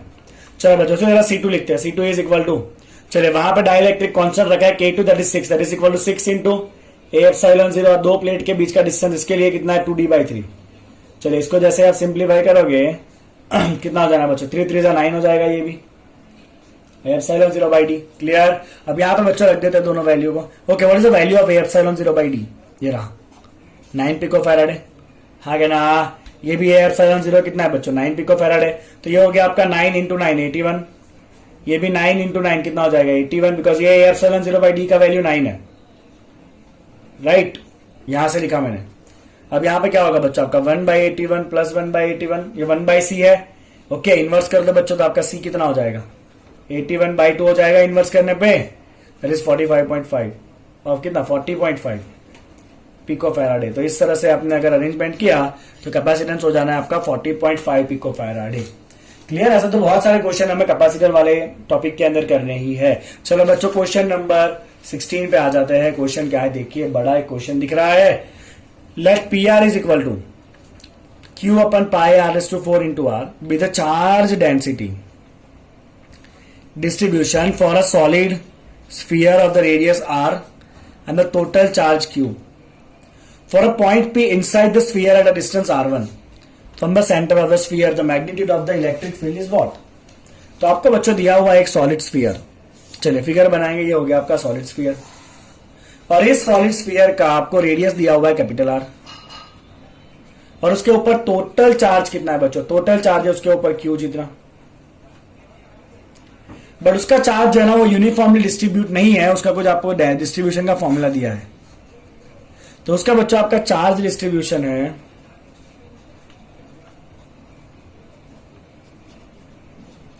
PR फॉर्म में दिया हुआ है, PR is equal to Q R by pi r⁴। Okay, तो हमें क्या पूछा गया बच्चों, हमें पूछा है for a point P inside the sphere at distance r1 at the centre from the centre of sphere what is the magnitude of electric field. तो ये स्फीयर के अंदर अगर कोई पॉइंट है बच्चों P जो r1 डिस्टेंस के ऊपर है, तो वहां पे इलेक्ट्रिक फील्ड कितना होगा। तो जैसे ही बच्चों आपको एक फिगर दिया और इलेक्ट्रिक फील्ड पूछा तो गॉस को याद करिए। गॉस भाई कहता था कि क्या कहता था Gauss, E into A is equal to summation of Q by epsilon 0, yes और नो, होता है कि नहीं होता है ऐसा। चलिए बच्चों E इंटू आप गॉसियन सरफेस कौन सा लोगे, तो आपको जहां पे इलेक्ट्रिक फील्ड निकालना है बच्चों ये हो जाएगा आपका गॉसियन सरफेस R1 रेडियस वाला, जो स्फीयर बना वो। ओके, तो ये हो गया बच्चों, आपको ई फाइंड करना है। गॉसियन सरफेस आपका ये बनना है जहां पे आपको फील्ड निकालना होता है, राइट। ये है आपका बच्चों Gaussian surface, that is a into area कितना होगा उसका 4πr1²। समेशन ऑफ क्यू मतलब इसके अंदर कितना चार्ज बाउंड है, ये अपने को चैलेंजिंग है, ये फाइंड करना पड़ेगा। इसके अंदर कितना चार्ज है वो अपने को फाइंड करना पड़ेगा। ओके, चलिए बच्चों, तो जब भी आपको charge distribution, volume charge distribution दिया है, क्या दिया है बच्चों, वॉल्यूम चार्ज डिस्ट्रीब्यूशन, तो हम क्या करेंगे, तो हम करेंगे बच्चों यहां पे के for volume charge distribution. Okay, तो हम पहले बच्चों स्मॉल चार्ज निकालते हैं डीक्यू। तो स्मॉल चार्ज क्या हो जाएगा बच्चों, आपका स्मॉल चार्ज हो जाता है आपका charge density into small volume dv. अब क्योंकि ये 3 डायमेंशन फिगर है, स्फीयर है, तो स्फीयर जब भी होगा ना बच्चों, तब हम ये छोटा पार्ट क्या लेते हैं, हम छोटा पार्ट लेते हैं एक शेल। ओके, मैं आपको बता देता हूं, यहां पे देखिए, चलिए तो इधर पर बना लेते हैं।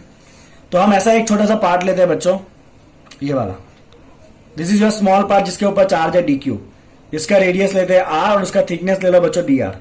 तो ये तो छोटा सा आपका रिंग वाला पार्ट बना बच्चों, उसका वॉल्यूम कितना होगा, तो उसका वॉल्यूम होता है बच्चों पाई आर स्क्वायर डी आर। कितना होगा उसका वॉल्यूम, होगा आपका 4πr² डी आर, बिकॉज वो एक स्फीयर बनेगा और उसका थिकनेस कितना है बच्चों, डी आर जितना थिकनेस है। क्या बना बच्चों, ये आपका 3 डायमेंशन फिगर है ना, तो एक स्फीयर बनेगा, स्फीयर का रेडियस कितना होगा, सॉरी स्फीयर का एरिया कितना होगा 4πr² और उसका थिकनेस है डी आर। तो एरिया कितना हो जाएगा, ओवरऑल एरिया हो जाना है बच्चों आपका 4πr² D R. Got it. Okay, चलिए, और ये रो आर का आपको फॉर्मूला दे दिया है, कितना दिया है फॉर्मूला, जो दिया है वो रखना है आपको, q into pi r⁴ into r. Okay, तो ये बच्चों आपका डीक्यू हो रहा है, कितना हो रहा है, देखो डीक्यू आपका हो रहा है बच्चों, अगर आप अच्छे से लिखोगे तो आपका क्या हो जाएगा, पाई पाई कट हो जाएगा यहां से, ये बचेगा आपका 4 आ गया, क्यू r इंटू r² हो जाएगा बच्चों आपका r³ डी आर। ओके, और नीचे बचना है आपका r⁴। क्या बचेगा बच्चों, नीचे आपका बचेगा r⁴, that is your DQ. तो ये तो आपको डीक्यू मिला। अगर आपको टोटल चार्ज चाहिए बच्चों, तो आपको इंटीग्रेट करना पड़ेगा अब इसको। ओके, तो मैं टोटल चार्ज के लिए इसको इंटीग्रेट कर लेता हूं। इसके अंदर जो चार्ज है ना मेरा समेशन ऑफ क्यू, तो उसके लिए मैं क्या करूंगा बच्चों, इस डीक्यू को इंटीग्रेट करूंगा। कहां से कहां, सेंटर से लेके r1 तक, तो 0 से r1 तक इसको इंटीग्रेट करूंगा। चलिए, सारे कांस्टेंट हमको बाहर रखे बच्चों, 4q/r⁴ इतना कांस्टेंट है। 4 कैपिटल क्यू टोटल चार्ज है, r रेडियस है वो भी कांस्टेंट है, ये खाली स्मॉल r आपका वेरी होगा। r⁴ का इंटीग्रेशन क्या होता है बच्चों, r⁴ का इंटीग्रेशन होता है r⁴/4। यस और नो, और कहां से कहां जाना है आपको, 0 से r1 तक जाना है, आगे ना। तो अपर लिमिट रखेंगे बच्चों r1, लोअर लिमिट कितना रखेंगे 0। ओके, तो ये आपका समेशन ऑफ क्यू कितना हो जाना है, ये हो जाएगा आपका 4q/r⁴ इंटू ये हो जाएगा आपका r1⁴/4। ओके, और ये लोअर लिमिट तो 0 है, वो रखना नहीं है। चलिए अब इसको यहां पे डाल देते हैं समेशन ऑफ क्यू में। समझ आया समेशन ऑफ क्यू कैसे निकालना, this part is very very very important, keep it in mind, this is important. Okay fine, चलिए बच्चों फटाफट आगे अभी यहाँ पे फॉर्मूला में डाल देते हैं। तो आपका समेशन ऑफ क्यू आया है बच्चों 4q/r⁴, और साथ में यहां पे आया है आपका r1⁴/4। Got it. ओके, चलो इसको खाली सिंप्लीफाई करो और बताओ क्या आंसर आ रहा है वो। तो क्या करेंगे बच्चों, बताओ, 4 कट हो जाएगा, यहाँ पे r1² कट होगा, यहाँ पे स्क्वायर बचेगा। आई होप कि अब आपका बाकी काम हो चुका है। तो आपका इलेक्ट्रिक फील्ड का फॉर्मूला हो जाएगा, दैट इज इक्वल टू, अभी भी ध्यान से, गलती होने के चांसेस है, that is equal to q r1², नीचे बचा एक 4, यहां से आया बच्चों पाई। ओके, और यहाँ पे ε0 तो ऑलरेडी आता है ना गॉस लॉ का, बाय ε0, और नीचे बचा है बच्चों r⁴। ऐसा कोई ऑप्शन है, देखो बच्चों, Q r1² by 4πε0 r⁴, Q r1² by 4πε0 r⁴। तो इस तरह से बच्चों अगर आपको चार्ज का डेंसिटी दिया है 3 डायमेंशन में, ओके, तो आप उसमें से इलेक्ट्रिक फील्ड फाइंड कर सकते हो। अगर बाहर के रीजन में फाइंड करना है, अंदर के रीजन में फाइंड करना है, तो बाहर होता तो बात ही नहीं है। बाहर तो डायरेक्ट क्या हो जाएगा बच्चों, kq/r², क्योंकि पूरा चार्ज कैसे एक्ट करता है, जैसे कि पूरा चार्ज सेंटर के ऊपर हो। बट क्योंकि आपको अंदर निकालना है ना फील्ड, इसीलिए आपको खाली अंदर वाला ही बाउंड चार्ज लेना पड़ेगा, और उसको फाइंड करने के लिए आपको ये करना है, dq equal to charge density into dv। जब भी स्फीयर हो तो आप dv ऑलवेज याद रखिए, क्या लेना है बच्चों, 4πr² dr। अगर 2 डायमेंशन फिगर हो, ओके, तो उसका आपका da लेना पड़ता है एरिया, और उसका da होता है बच्चों 2πr dr। क्या होता है, 2πr dr। ओके, यहां पे आपका 3D में आपको डीवी कितना मिलेगा, डीवी मतलब आपका volume of the shell. Okay, तो वॉल्यूम ऑफ द शेल कितना होगा, उसका एरिया दैट इज 4πr², और उसके साथ उसका थिकनेस मल्टीप्लाई करो दैट इज dr, जो हमने यहां पे लिया हुआ है। ओके, चलो बच्चों एमसीक्यू नंबर 17 की बात करते हैं। क्या दिया है देखो, 17 नंबर एमसीक्यू बच्चों, the electrostatic potential inside a charge spherical ball is given and the potential is given. क्या दिया है बच्चों, इलेक्ट्रोस्टैटिक पोटेंशियल दिया हुआ है। पोटेंशियल को हम वी सिंबल से लिखते हैं, यहाँ पे फाइव लिखा है, हम वी लिखेंगे ताकि अपने को फॉर्मूला सिंपल रहेगा, AR² + B। Okay, where R is the distance from the centre and A and B are the constant, and what is the charge density inside the ball. ये उल्टा पुल्टा क्वेश्चन है। क्या पूछा है बच्चों, आपको पूछ लिया गया चार्ज का डेंसिटी क्या होगा।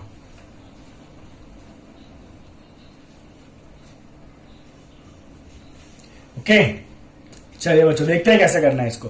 तो पहले आपको पोटेंशियल दिया हुआ है, तो मैं इलेक्ट्रिक फील्ड निकाल सकता हूं बच्चों इसके से। कैसे, electric field is equal to -dV/dr। चलिए इसको डेरिवेट करिए बच्चों, AR² + B। ओके, चलिए इसको डेरिवेट करोगे तो क्या हो जाएगा बच्चों, आपका -AR² का हो जाएगा 2r, और B का हो जाना है 0 बिकॉज वो कांस्टेंट टर्म है। तो इलेक्ट्रिक फील्ड मिला बच्चों आपको -2AR। ओके फाइन, चलिए बच्चों, तो आपको इलेक्ट्रिक फील्ड का ऐसा फॉर्मूला मिल गया बाय डेरिवेटिंग द पोटेंशियल। अब electric field due to the sphere, ये तो एक और फॉर्मूला भी है बच्चों, आउटसाइड द स्फीयर। तो electric field outside the sphere, okay, उसका एक और फॉर्मूला है बच्चों, कौन सा, नॉर्मल फॉर्मूला जो हम यूज करते हैं, that is equal to KQ/R²। अगर हम इन दोनों को कंपेयर कर ले तो क्या होगा बच्चों, अगर हम कंपेयर करें तो ये हो जाएगा आपका -2AR is equal to KQ/R²। Okay, तो यहां से आपको टोटल चार्ज मिला बच्चों, टोटल चार्ज हो जाना है आपका -2AR³ divide by K। Yes और नो, चलिए K का वैल्यू डालते हैं बच्चों। K कितना होता है, 1/4πε0, तो 4πε0 आपका ऊपर आ जाएगा न्यूमरेटर में, राइट। तो ये हो गया बच्चों आपका -8πA∈0r³। ये हुआ आपका टोटल चार्ज। आपको चार्ज नहीं, आपको पूछा है बच्चों चार्ज डेंसिटी। तो चार्ज डेंसिटी का मतलब क्या होता है बच्चों, total charge by total volume, क्योंकि आपको स्फीयर दिया है ना। ओके, तो यहां पे हम क्या करेंगे, टोटल चार्ज है -8πA∈0r³, और स्फीयर का वॉल्यूम क्या होता है बच्चों, 4/3πr³। चलिए कट करो, पाई पाई कट, r³ कट, ये ऊपर आएगा तो ये 2 से कट होगा, 3 2 6 हो जाएगा। आपका आंसर आएगा -6A∈0, right answer is C। Okay, तो भले क्वेश्चन आपको दिखने में थोड़ा टिपिकल लगे, बट फिजिक्स जो है ना एक्चुअली बहुत इजी है अगर आपको बेसिक फॉर्मूलाज याद होते हैं तो।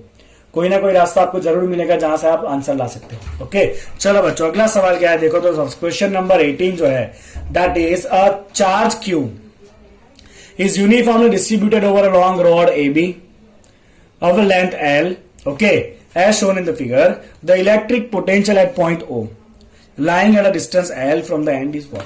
तो ये आपको एक रॉड दिया हुआ जिसके ऊपर चार्ज डिस्ट्रीब्यूट है,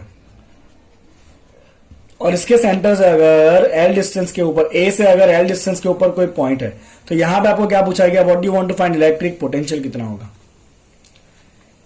तो हम क्या करेंगे बच्चों, यहां पे पहले तो जब भी चार्ज आपका यहां पे डिस्ट्रीब्यूटेड है, कैसा है बच्चों, आपका चार्ज यहां पे डिस्ट्रीब्यूटेड है, तो यहां पे हम लिखेंगे uniform distribution of the charge.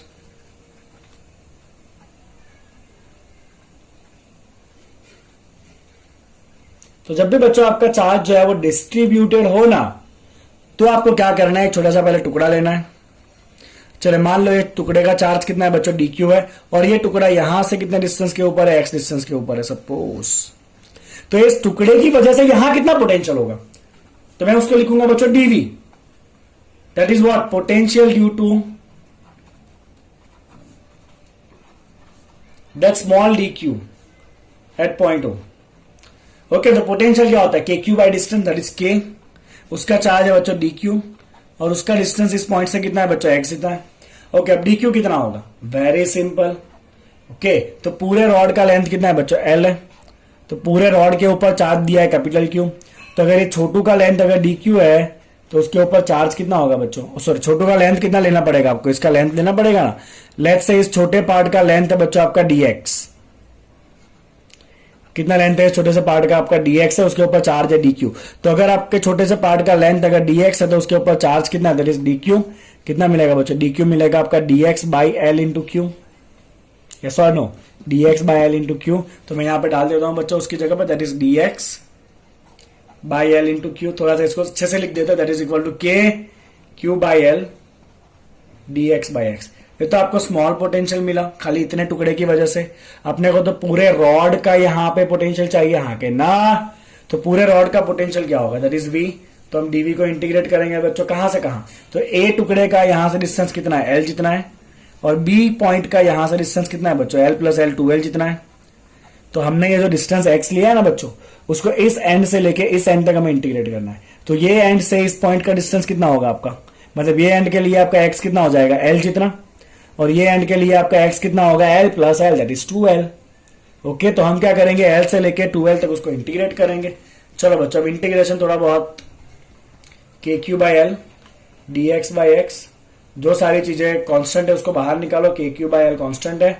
चलिए 1 बाई एक्स का इंटीग्रेशन होता है बच्चों एल एन एक्स, ये मैथ्स वालों को पता होगा, बायो वाला याद करें। Integration of 1 by x d x होता है l n x log x, l n मतलब नेचुरल लॉग। ओके, चलो लिमिट रखेंगे बच्चों यहाँ पे एल से 2l, पहले अपर लिमिट फिर lower limit, that is k Q by L. चलिए अपर लिमिट क्या होना है बच्चों आपका, l n 2l minus lower limit क्या होगा, एल एन एल। चलिए लॉग ए माइनस लॉग बी क्या होता है बच्चों, लॉग ए बाई बी हो जाएगा, that is k Q by L, l n 2l by L. L L cut हो गया तो आपका आंसर आ गया बच्चों k Q by L into l n 2। Okay, चलिए देखिए कहां पे एल एन ऊपर है, और यहाँ पे ना क्यू के फॉर्म में नहीं है आपका आंसर, 1/4πε0 के फॉर्म में। तो ये हो जाएगा आपका क्यू एल एन 2, के की जगह लिख देंगे नीचे 4πε0, और ये एल नीचे एज इट इज। तो इतना होगा बच्चों वहां पे इलेक्ट्रिक फील्ड। तो ये चार्ज डिस्ट्रीब्यूशन का एक प्रॉब्लम था, ऐसा बैठा प्रॉब्लम आपको एग्जाम में नहीं मिलने वाला है वापस। बट द थिंग इज कि आपको लॉजिक थोड़े बहुत क्लियर होने चाहिए। एमसीक्यूज बच्चों चीज ही ऐसा है, आप 500 सॉल्व करो 501 बार एमसीक्यू आएगा। बट इंपॉर्टेंट क्या है कि आपने जब 500 एमसीक्यू किए तब आपने उसमें से कितना समझा। ऐसा नहीं है कि आपने एक एमसीक्यू किया उसको रट्टा मार लिया आपको काम आ गया, ऐसा नहीं होता है। आपने जो एमसीक्यू किया उसमें से आपको क्या क्या सीखने मिला, जैसे कि ये एमसीक्यू है तो चार्ज डिस्ट्रीब्यूट है, तो मैंने आपको ये सिखाया कि आपको छोटा सा टुकड़ा लेना है, उस टुकड़े का पहले जो क्वांटिटी आपको निकालना है, इलेक्ट्रिक फील्ड निकालना है या इलेक्ट्रिक पोटेंशियल निकालना है, तो छोटे से टुकड़े की वजह से यहाँ पे आप फील्ड या पोटेंशियल जो पूछा है वो निकालो, और फिर उसको इस एंड से लेके इस एंड तक आपको इंटीग्रेट कर दो, बराबर। तो इस टाइप के क्वेश्चन के लिए आपको रेडी रहना पड़ेगा बच्चों। ओके, चलो बच्चों अगला 2 क्वेश्चन हम करेंगे, that is your question number 19। Question है बच्चों, assume that electric field E, that is 30x square I caret, exists in a space. Then the potential difference VA minus VO, where VO is the potential at the origin and VA is the potential at x equal to 2 meter is what? तो हमें दिया है electric field का formula बच्चों, कितना दिया है ये 30x square I caret। Okay, और हमें बात करनी है पोटेंशियल के बारे में। तो आपको पता होना चाहिए बच्चों कि हम पोटेंशियल क्या लिखते हैं बच्चों, potential is equal to integration of minus E dot d l. अब यहां पे बिकॉज एक्स एक्सिस हो तो हम यहां पे क्या लिखेंगे, डीएक्स लिखेंगे, ई डॉट डीएक्स है कि नहीं, ये formula V equal to minus integration of E dot dx. चलिए बच्चों यहां पे आपको फाइंड करना है V A minus V O, मतलब आपका फाइनल पॉइंट कौन सा, ए वाला पॉइंट है, और इनिशियल पॉइंट कौन सा है, ओ वाला है। चलिए बहुत बढ़िया, ओ जो है ना वो आपको ओरिजिन दिया, मतलब यहां पे x इक्वल टू 0 होगा, और ए वाला पॉइंट कौन सा है, x इक्वल टू 2 है। ठीक है, चलिए ई का फॉर्मूला क्या है आपका 30x स्क्वायर आई कैरेट डॉट dx को हम लिखेंगे बच्चों dx आई कैरेट, बिकॉज वो x एक्सिस के होता है ना, तो इसलिए आई कैरेट लिखेंगे। आई डॉट आई 1 हो जाएगा, बाकी बचा उसको हम इंटीग्रेट करेंगे माइनस 30x स्क्वायर dx। अभी इंटीग्रेट करना बाकी, यहाँ 0 से 2 के बीच में इंटीग्रेट करना है इसको। चलो बच्चों, तो माइनस आपका रहेगा एज इट इज, 30 बाहर आ गया, एक्स स्क्वायर का इंटीग्रेशन होता है बच्चों आपका एक्स क्यूब बाई 3। कहां से कहां जाना है, 0 से 2 पे जाना है। चलिए पहले आप 10 से कट कर लो, ये हो गया आपका -10, अपर लिमिट डालेंगे 2 का क्यूब कितना होगा, -0 का क्यूब, इट इज -2 इंटू 8, तो आंसर आ जाएगा बच्चों आपका -80 वोल्ट। तो पोटेंशियल का डिफरेंस कितना है बच्चों, -80 जूल पर कूलम, वोल्ट इज जूल पर कूलम। ओके, तो यहाँ पे एक ऑप्शन माइनस भी एक ऑप्शन प्लस भी है, तो आपको बहुत सोच समझ के फॉर्मूला अप्लाई करना है। Okay, V A minus V O पूछा है ना, तो final point is A, initial point is O, final minus initial, तो फाइनल पॉइंट इज ए ऊपर आएगा, इनिशियल पॉइंट वो नीचे आएगा। ओके, चलो अब आखिरी क्वेश्चन पे आ जाता है, जो जेडब्ल्यू में पूछा गया क्वेश्चन है। वैसे सारे क्वेश्चन कोई ना कोई एग्जाम में पूछे जा चुके हैं अभी तक। ये क्वेश्चन देखो बच्चों क्या है, एक्सेलेंट लेवल का प्रॉब्लम है। Uniformly charge solid, uniformly charge की बात कर दी, मतलब पूरे बॉडी में चार्ज है। Solid sphere of the radius R has a potential VO measure with respect to infinity on the surface. तो ना मैं क्या करूंगा, पहले यहां पे एक स्फीयर बना लूंगा, उसके सरफेस के ऊपर पोटेंशियल है बच्चों VO. Okay, for the sphere equipotential surface is with the potential 3VO/2, 5VO/4, 3VO/4 and VO/4 have the radius R1, R2, R3 and R4 respectively. तो इस R1, R2, R3, R4 के बीच में क्या relation है, बराबर। तो जैसे ही बच्चों आपका ये वाला स्फीयर आया ना, जो पूरा यूनिफॉर्मली चार्ज है, आपको सबसे पहले इसके पोटेंशियल का ग्राफ याद आना चाहिए। सपोज ये सेंटर है, तो आपको ना पोटेंशियल का बच्चों ग्राफ याद आना चाहिए। ये उसका सरफेस वाला लाइन है, तो इसका पोटेंशियल का ग्राफ बच्चों हमने कुछ ऐसा सीखा था, समवॉट लाइक दिस। याद आया आपको, है ना। यहां पे क्या था, आपका पोटेंशियल अंदर inversely proportional to r square होता है और बाहर potential inversely proportional to r होता है ना। अगर ये आपको स्ट्राइक नहीं हो रहा था, आपका कभी क्वेश्चन सॉल्व नहीं होना है। मैंने जब ये पार्ट भी कराया था ना आपको ऑल इन वन थियरी में, तब कहा था बहुत इंपॉर्टेंट है, ध्यान से करेगा इसको। चलिए बच्चों, यहां पे सेंटर पे पोटेंशियल कितना होता है वो भी हमने ऑलरेडी फॉर्मूला में लिख दिया, तो 3/2VO जितना होता है सेंटर के ऊपर। सरफेस पे पोटेंशियल है बच्चों VO, मतलब जहां पे पोटेंशियल VO से ज्यादा है ना, वो सारे पॉइंट सरफेस के अंदर होंगे। ये इनसाइड वाला पार्ट है ना, तो इनसाइड आपका जो पोटेंशियल है ना बच्चों, वो सरफेस से ज्यादा होगा। और आउटसाइड का पोटेंशियल कैसा होगा बच्चों, आपका सरफेस से कम होगा, बिकॉज ग्राफ नीचे उतर गया। इतना आपको समझ में आया। अब मैं फॉर्मूला दे देता हूं आपको। तो आपको इनसाइड का बच्चों फॉर्मूला है इसके अंदर, जो हमने ऑलरेडी किया है और आपको अच्छे से याद भी होगा फॉर्मूला बच्चों। And that formula is somewhat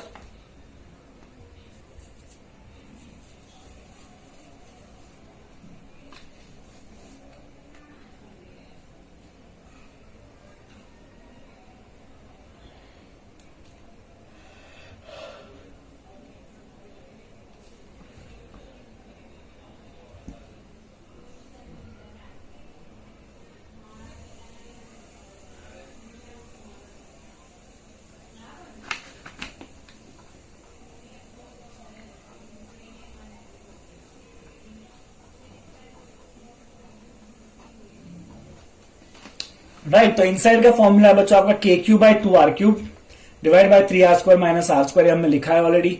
और आउटसाइड का फॉर्मूला तो बच्चों आपका होता है as it is, that is equal to KQ/R, outside का formula, right, without any problem. चलिए अब 1 by 1 बात करें। सबसे पहला 3/2VO, 3/2 मतलब 1.5। तो ये आपका R1 जो है ना, वो और कुछ नहीं है, सेंटर है। मतलब R1 कितना होगा, 0 होगा, सेंटर, क्योंकि वहां पे आपका पोटेंशियल कितना है, 3VO/2 है। तो R1 आपका 0 आएगा, ये फिक्स है। कौन सा ऑप्शन है बच्चों, R1 0 है कहीं पे, ये रहा, यहां भी है और यहां भी है। R1 = नॉट 0, ये तो पहले ही उड़ गया आपका। चलिए एक हिंट आपको मिल गई। आगे बढ़ते हैं बच्चों, दूसरा देखते हैं। चलो नेक्स्ट क्या है, 5VO/4 है। तो मैं यहां पे लिखूंगा बच्चों V2 = 5VO/4। 5VO/4 is more than VO, मतलब आपका पॉइंट कहां पर है बच्चों, इनसाइड है। कहां पर है पॉइंट आपका, इनसाइड है। तो हम क्या करेंगे बच्चों, इनसाइड वाला फॉर्मूला रखेंगे। ओके, चलिए मैं आपको एक करके दिखाऊंगा, बाकी फिर आपको खुद करना रहेगा, राइट। तो इनसाइड वाला फॉर्मूला ये रहा, आपका पोटेंशियल है 5VO/4। तो मैं लिखूंगा बच्चों 5VO/4 इज इक्वल टू, चलिए इसको हम कैसे लिखेंगे, तो ये KQ/R³ जो है ना, उसको मैं लिखूंगा बच्चों, ये R³ को मैं अलग करके लिखता हूं जैसे R/R²। पूछो क्यों, बिकॉज ये जो टर्म बना ना बच्चों आपका KQ/R, ये क्या हो जाएगा, पोटेंशियल एट द सरफेस हो जाएगा VO। बाकी नीचे आपका बचता है बच्चों 2nR²। ये जो टर्म है ना आपका KQ/R, इतना बच्चों आपका क्या है, VO है। बाकी यहां बचता है आपका 2nR², तो मैं उसको अलग से लिख देता हूं नीचे। और ये भी आपका बच्चों 3R² माइनस R²। अब आपको इसको सिंप्लीफाई करना रहेगा बच्चों, VO कट करेंगे। ओके, चलिए ये 2 ऊपर आएगा तो क्या हो जाएगा, 10 हो जाएगा। हाँ क्या ना, चलो बच्चों यहां से सॉल्व करते हैं। तो ये ऊपर आ जाएगा, तो ये हो जाएगा आपका 10/4। ओके, इज इक्वल टू, ये R² को अंदर डाल देते हैं, तो क्या हो जाएगा बच्चों, R² कटोगे, ये हो जाएगा आपका 3 माइनस R²/R²। हो गया ऐसा कुछ, एग्री और नॉट। ये R² अंदर गया, यहां हो जाएगा 3, यहां हो जाएगा R²/R²। 2 तो ऑलरेडी हमने ऊपर ले लिया यहां पे, तो ये हो गया बच्चों आपका 5/2। Okay, is equal to 3 minus R²/R²। थोड़ा बड़ा सा क्वेश्चन है हाँ ये, that is equal to R²/R² कितना हो जाएगा बच्चों आपका, this is going to become 3 minus 5/2, that is equal to 1/2। तो यहां से आपको ये R² कितना मिलेगा बच्चों, r²/2 मिलेगा। और ये आपका कौन सा रेडियस है बच्चों, ये 5VO/4 वाला कौन सा रेडियस था आपका, R2 था, दैट इज योर R2। हाँ एक्चुअली तो R is equal to R/√2 and that is your R2। तो आपको दूसरा रेडियस मिला बच्चों R2। ठीक है, चलिए अब आगे बढ़ते हैं बच्चों। यहां पे आपका 3VO/4, तीसरा पोटेंशियल कौन सा है, 3VO/4। ये भी आपका VO से बड़ा वैल्यू है, मतलब ये भी आप इनसाइड वाला फॉर्मूला अप्लाई करने वाले हो। ठीक है, इनसाइड वाला फॉर्मूला बच्चों आप अप्लाई करो और फाइंड करो कि यहाँ पे आपका R3 कितना आ रहा है। ओके, समझे आप। और चौथा वैल्यू VO/4 है। VO/4 is less than VO, मतलब ये तो आपका आउटसाइड वाला पॉइंट है, तो आउटसाइड तो हम डायरेक्ट फॉर्मूला अप्लाई कर लेंगे बच्चों, KQ/R वाला। क्या करेंगे बच्चों, बाहर डायरेक्ट फॉर्मूला अप्लाई करेंगे KQ/R का। ओके, और ये V कितना है आपका, और कुछ नहीं है, VO/4 है। ठीक है ना, चलिए इसको सिंप्लीफाई करते हैं, आपको क्या आने वाला है देखो। हाँ ओके, ये डिस्टेंस आपको कितना दिया है, R की जगह कितना दिया बच्चों आपको, R4 कौन सा है ये, VO/4 वाला आपका R4 था, तो I will write here as KQ/R4 is equal to VO/4। Okay, चलो VO का वैल्यू कितना होता है डाल देते हैं बच्चों, देखिए ध्यान से। तो यहां पे बच्चों आपका ये हो जाना है KQ/R4 इज इक्वल टू ये 1/4, और VO का वैल्यू है बच्चों आपका KQ/R। VO होता है ना KQ/R, सरफेस के ऊपर KQ कट करेंगे तो आपका ये R4 कितना आएगा बच्चों, R4 आएगा आपका 4R, है कि नहीं। तो यहां पे लिखते हैं बच्चों R4 आ गया, कितना आया आपका 4R आ गया। ओके, तो मुझे कौन कौन सा वैल्यू मैंने ला दिया, R1 ला दिया, R2 ला दिया और R4 ला दिया। ओके, अब बाकी काम आपको R3 यहां पे फाइंड करना है और चेक करना है कि इन तीनों में से कौन सा ऑप्शन आपका सेट हो रहा है। ओके फाइन, और कमेंट सेक्शन में मेंशन करेगा जब आप ये R3 निकाल लोगे, उसके बाद आपका तीनों में से कौन सा आंसर सही आ रहा है आपको कमेंट सेक्शन में मेंशन करना रहेगा। ओके चलिए बच्चों, यहाँ पे इलेक्ट्रोस्टैटिक्स पार्ट को मैं फिनिश कर रहा हूं। राइट, मैंने आपको 20 MCQ कराया, बट ये जो 20 MCQ है ना वो इक्विवेलेंट टू हो जाएंगे आपके करीब 200 MCQ, क्योंकि सारे अलग अलग टाइप के हमने MCQs किए हैं, बहुत सारे फंडामेंटल्स हमने वापस यहाँ पे डिस्कशन किया। ओके, आई होप कि आपको पूरा वीडियो जो है वो समझ में आ गया है। प्लीज वीडियो को लाइक करिए, चैनल को सब्सक्राइब करिए और आपके दोस्तों के साथ इसको शेयर करिए। Thank you so much for watching it.